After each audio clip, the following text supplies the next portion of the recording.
The name of the god is written in the Old Testament as YHVH, and it can be pronounced in a wide variety of ways based on which vowels you use in between those consonants.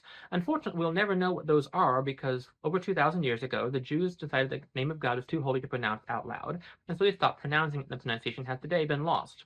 The question is, why did they do that, and where did they get the idea?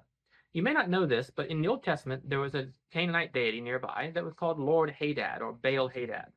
Baal was his title of Lord, and Hadad was his proper name. And at some point, the Canaanite priest decided that his name was too holy to pronounce, and so instead they started referring to him as Baal, which is how you see the name most often recorded in the Bible.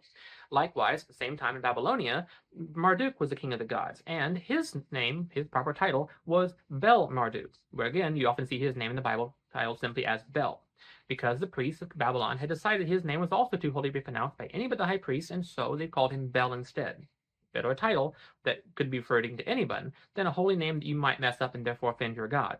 But the thing is, this is not found in Scripture. The Bible does not at any point say the name of God is too holy for you to pronounce out loud. On the contrary, we see several examples where people greet people saying, "May the Lord, may Yahweh be with you." And at that point, they must have been speaking out loud because you can't just spell out the forced consonants in a sentence.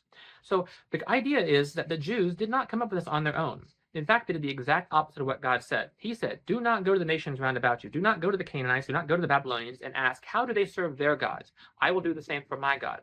But they did. And when they came back from Babylon, they brought with them the tradition that the name of God should be too holy to pronounce, and we should pronounce only his title, in a Hebrew Adonai, instead. And that custom continues to this day. But it is not a custom found in the Bible. It is a custom found in the culture of the enemies of the Bible.